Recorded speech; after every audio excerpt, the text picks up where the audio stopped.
Sitting in the dimly lit living room, I clutched a photo of my late husband, Elliot. The silence was only broken by the soft ticking of the grandfather clock, a constant reminder of the time that had slipped away since his passing. Across from me, Helena, my mother-in-law, sat knitting quietly. Her presence always brought a comforting sense of stability. The door swung open, shattering the stillness. Raymond, my new husband, strode in with a grin that stretched ear to ear. "Cora, you won't believe what I've found." His voice was laced with excitement. I looked up, my heart heavy. "What is it, Raymond?" "It's a mansion, Cora. A magnificent mansion. Just imagine us living there. It's only $3 million, a steal for a place like that." His eyes sparkled with a fervor that I hadn't seen before. "A mansion?"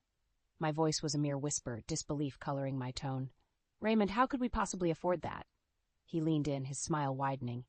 "We'll use the insurance money from Elliot. It's perfect." The room seemed to spin. That money was all I had left of Elliot.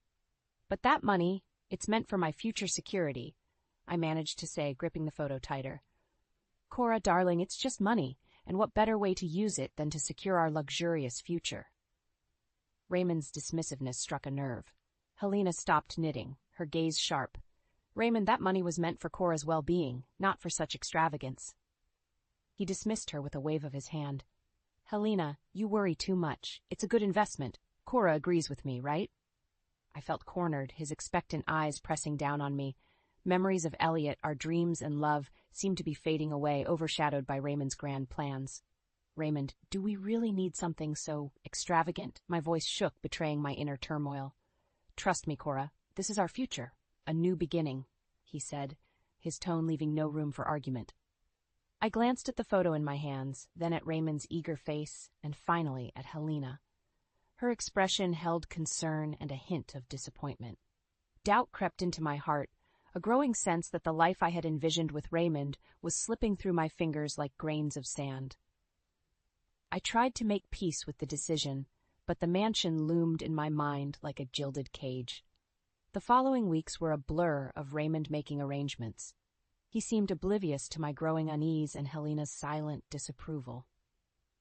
One evening, as I was setting the table for dinner, Raymond's daughter, Nora, came into the kitchen. At 17, she carried a rebellious streak that made her hard to connect with. "So we're moving into a mansion, huh?" she said, her tone laced with a sarcasm that I wasn't prepared for. "Yes, it seems so," I replied, keeping my voice neutral. Nora leaned against the counter, eyeing me with a mix of curiosity and disdain. "Must be nice, stepping up in the world thanks to someone else's money." Her words stung, and I struggled to maintain my composure. "Nora, it's not like that. It's complicated." "Sure, whatever you say, Cora," she dismissed, grabbing an apple and leaving the room as abruptly as she had entered. That night, Raymond was unusually quiet at dinner. Helena barely spoke, her disapproval of the situation hanging heavily in the air. The tension was palpable. After dinner, Raymond cornered me in the living room. "Cora, we need to talk about the house. There are some papers that need your signature." I tensed. "Papers? What kind of papers?" "Just some formalities for the purchase. You know, since it's your money that's paying for it," he said casually. My heart raced.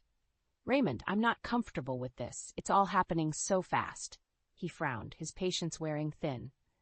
"Cora, we've been over this. It's a great opportunity. Don't be so sentimental about the money." "But it's not just the money, Raymond. It's what it represents," I protested, my voice rising. He stepped closer, his expression hardening. "Cora, you're my wife. It's your duty to support my decisions. We're doing this, and that's final." I recoiled from his words. They felt like a betrayal, a stark reminder of how little he respected me or my feelings. I lay awake that night, staring at the ceiling, feeling trapped in a life that was spiraling out of my control. The day we moved into the mansion was surreal. The grandeur of the place couldn't mask the hollow feeling in my heart. Raymond was like a child, gleaming with pride, while Helena's sadness was palpable, her usual warmth replaced by a cold resignation. I was arranging some books in the living room when Raymond strutted in, his demeanor more arrogant than ever. "Cora, now that we're here, there are going to be some changes," he declared, a smug smile playing on his lips. I paused, a sense of dread washing over me. "What kind of changes?" "Well, for starters, I think it's only fitting that you take care of the house."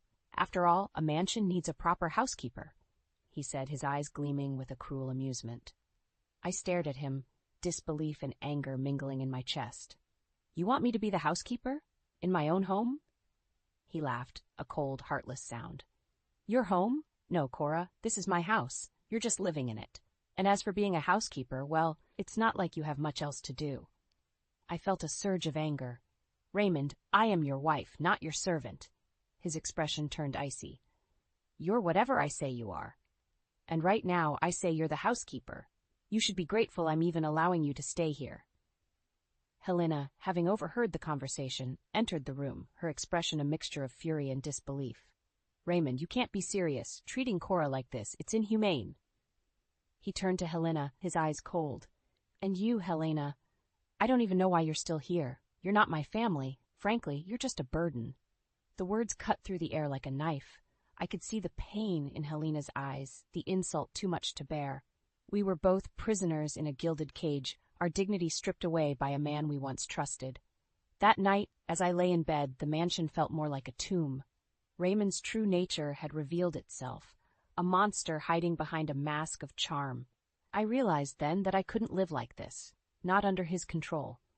A plan began to form in my mind, a way to escape this nightmare. Revenge wasn't just a fleeting thought anymore. It was a necessity. The days that followed were a blur of emotional turmoil. Raymond's tyranny over the house grew each day, and his disdain for both Helena and me became more blatant. It was during these dark days that Helena and I found solace in each other's company, plotting our escape from this gilded prison. One evening, as we sat in the dimly lit kitchen, Helena spoke up, her voice steady but filled with resolve. Cora, we can't live like this any longer. We need to leave, to find our own way. I nodded, feeling a spark of hope amidst the despair. I've been thinking the same, Helena, but where would we go? Raymond has control over everything. Helena reached across the table, taking my hand. The insurance money, Cora, we use it to buy a place of our own, a condo, something modest but ours. We leave Raymond and this mansion behind. The idea was daring, almost reckless, but it ignited a fire within me. But the money, it's tied up in this mansion now, I said, the weight of our situation pressing down on me. Helena shook her head. No, my dear, only a portion of it. There's still enough left. We were careful, remember? We can do this. The plan was simple yet bold. We would secretly purchase a condo, a place where we could start anew, free from Raymond's shadow. The thought of taking back control, of reclaiming my life, was exhilarating. Over the next few weeks, we moved cautiously, meeting with real estate agents and lawyers under the guise of mundane errands. Each step we took was a step closer to freedom. The day we signed the papers for the condo was a day of quiet triumph. Raymond, lost in his own egotistical world, remained oblivious to our plans. The night before we were set to leave, I couldn't sleep. The anticipation of a new beginning, mixed with the fear of Raymond's reaction, kept me awake. I knew the confrontation would be inevitable and likely explosive.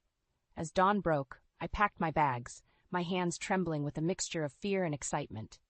Helena was already waiting for me, her bags packed, her face determined.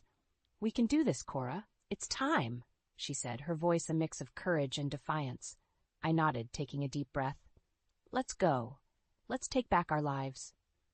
We left the mansion quietly, slipping away into the early morning light. The future was uncertain, but for the first time in a long time, it was ours to shape. Settling into the condo felt like a breath of fresh air.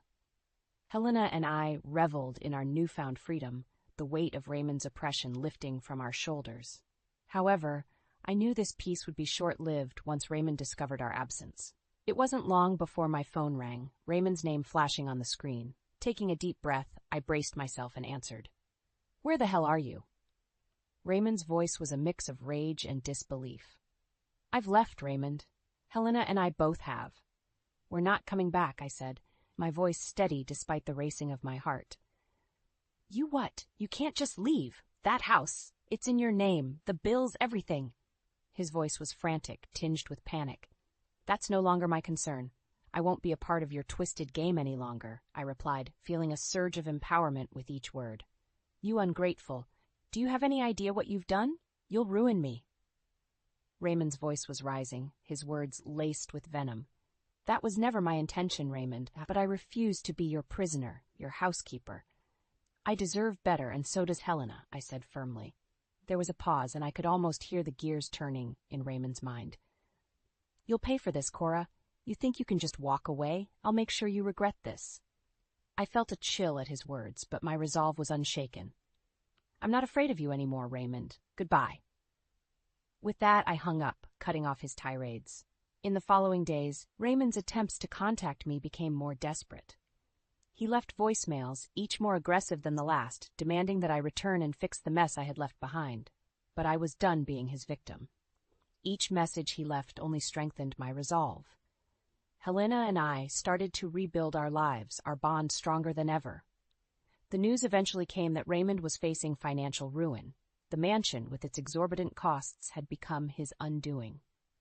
His social standing crumbled as the truth of his behavior, and our departure became known. I felt a mix of vindication and sadness. Raymond had brought this upon himself, yet I couldn't help but feel a pang of pity. He was a man undone by his own greed and cruelty. But this was his battle to fight, not mine. Helena and I had chosen a different path, one of freedom and dignity. We had escaped the shadow of the mansion, and in its place, we found light. Life in the condo with Helena was serene, a stark contrast to the turmoil we had left behind. Our days were filled with small joys and newfound freedoms. Yet, the shadow of Raymond still lingered in the back of my mind, an uncomfortable reminder of the past. One evening, as Helena and I enjoyed coffee in our cozy living room, my phone rang. Seeing Raymond's name on the screen again made my heart sink. Hello, Raymond, I said, steeling myself for another barrage of insults. Cora, please, you have to help me. Raymond's voice was different this time, tinged with desperation. Help you? Raymond, after everything, why would I ever? I started, but he cut me off. The mansion, it's falling apart. I can't afford the upkeep, the taxes. I'm drowning here. I need you to come back. We can start over, he pleaded. Start over? The audacity of his request left me speechless. The man who had tried to reduce me to a housekeeper now wanted salvation from me. Raymond, I'm not coming back. You made your bed, now lie in it, I said firmly. But Cora, I'm nothing without you. You don't understand the mess I'm in. Please. His voice cracked, a far cry from the domineering man I once knew. Raymond, you chose this path. You chose to treat me and Helena like we were disposable. You can't expect me to fix the consequences of your actions, I replied, my voice unwavering. There was a heavy silence on the line before Raymond spoke again, his voice barely a whisper. I'm sorry, Cora. I never meant for things to go this far. I miss you. His words, laden with regret, might have once moved me, but now they only served as a reminder of the pain he had caused. Goodbye, Raymond, I said, hanging up the phone. Helena, who had been listening, reached over and squeezed my hand. You did the right thing, Cora. We have each other, and that's all we need. As I looked around our modest condo, I realized she was right. We had escaped Raymond's clutches and found something far more valuable: peace, independence, and a bond that no amount of money could buy. Raymond's downfall was of his own making, a result of his greed and cruelty. It was a harsh lesson in karma, one that he would have to learn on his own. Helena and I turned our gaze towards the future, one filled with hope and free from the shadows of the past. We had each other, and that was more than enough.